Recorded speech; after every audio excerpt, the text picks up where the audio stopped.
Hi, my name is Clue, and today is an exciting day as we walk through a revolutionary new tool that leverages AI to help you implement an end-to-end Salesforce workflow in your Salesforce org.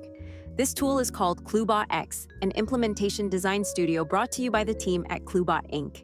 If you've already received the link, simply click on it and create your account. You can sign up with Google. Just select your account, click Continue, and voila, your account is created. Alternatively, you can sign up using any email ID if you're not using a Google account. Once you're in, the first thing you'll see is a welcome video. On the home page, you'll find the Create New Workspace button. This is where the magic begins.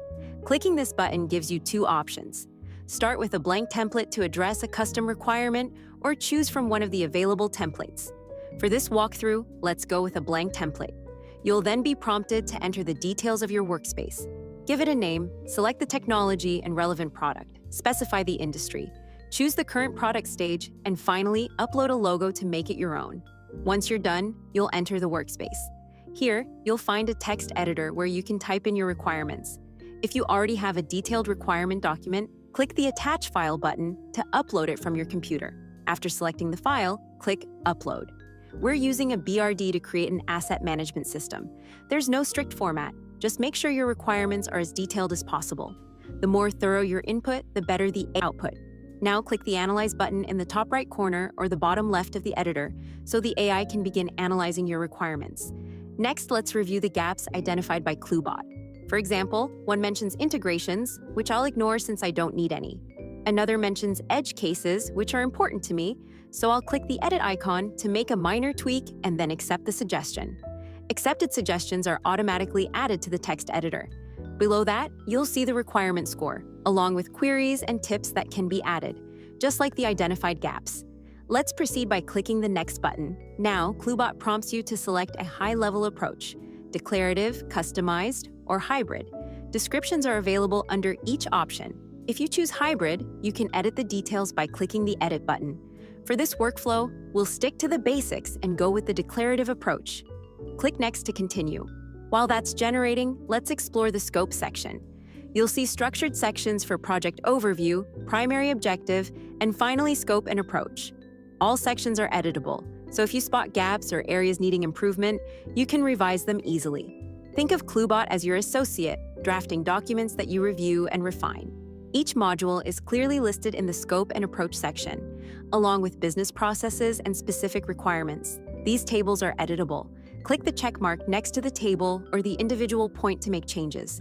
If Cloobot misses something, just add a row and enter the missing requirement. Besides in-scope modules, Cloobot also captures out-of-scope items and assumptions, both of which are editable as well. Let's move to the next screen and go deeper into the implementation. We're now in the solution plan stage. On the left, you'll see a module tree listing all the modules needed to meet the requirements. Select the processes you want to include in the plan. A quick note, since I'm using a free trial account, I'm limited to a certain number of workspaces, modules, and business processes. You can check your limits by hovering over the Upgrade button. I think I'll definitely be upgrading after this. Regardless of your account type, you can generate up to 3 processes at a time. While I can select 3 here, I prefer to go module by module and will start with the Asset Tracking module. Once you've selected your processes, click the blue Generate button. While the solution plan is generating, let's look at other features. Every document created by Cloobot can be downloaded. Just click the Download button available on every screen. You can also bundle all generated documents by clicking the Downloads tab. Only the generated modules can be selected for download. I'll review the document later as I've already downloaded it.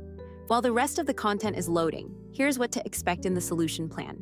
It breaks down functional requirements into specific modules, each addressing a unique business process using Salesforce products or App Exchange alternatives.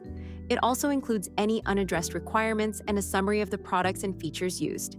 Each row in the solution plan is editable, allowing you to customize it as needed. These edits are carried over to the next stage.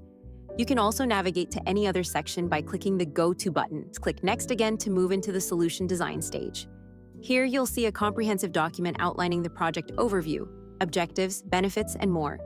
It also includes role-based access control, RBAC, capturing personas and their roles. Generic role details are pre-filled. To generate module-wise solution design, select your processes or the entire module and click the blue Generate button. Within RBAC and the Data Objects section, you can edit rows to add or modify details if something is missed by Cloobot.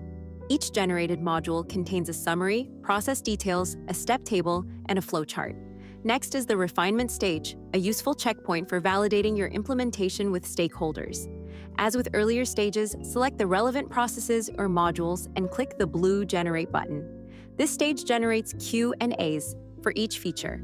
These can be edited and serve as a final validation step. Next, we move to the technical design document.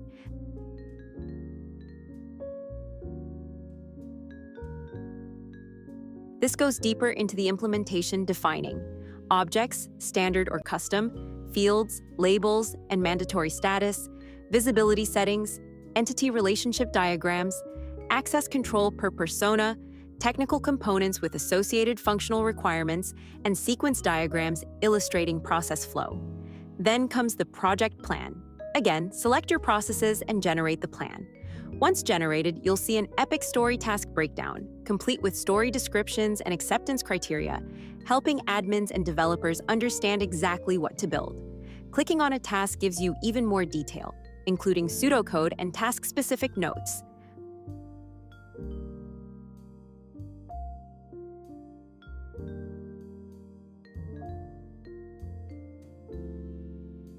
Finally, you have the option to download metadata. Click the Download Metadata button. Once it's ready, the label will change to Ready.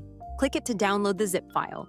This zip will include all objects, flows, and components, complete with a package.xml file. At the end of your workflow, click Downloads, select your desired artifacts, and download them all as a zip file. All the artifacts generated today are included in this file. With this, the workflow for one module or two business processes is complete. You now have everything you need: requirement analysis, solution design, technical design, and a project plan, ensuring a smooth and structured implementation. I'll now repeat this process for the next module. You can also use the Knowledge Library to build your own customized knowledge base. To do this, click on the Knowledge Library button located at the bottom left corner of the homepage. Then click on Add New Book. Upload your documentation in any format. Enter the relevant details of the book you wish to add, and click the Create button. The workspaces you've selected will now incorporate the contents of this document directly into the design. You can enable or disable this feature at any time based on your preference. We'd love to hear your thoughts. Please share feedback on any section you think needs improvement by clicking the Feedback button. Enter your comments and upload screenshots if needed to help us understand better. For support, simply click the Support button to find the email address where you can send your queries. Thank you for following along. We hope this walkthrough helps you navigate the Implementation Design Studio with ease. In the next video, we'll show you how to execute the metadata and deploy it directly into your Salesforce org. Until then, bye.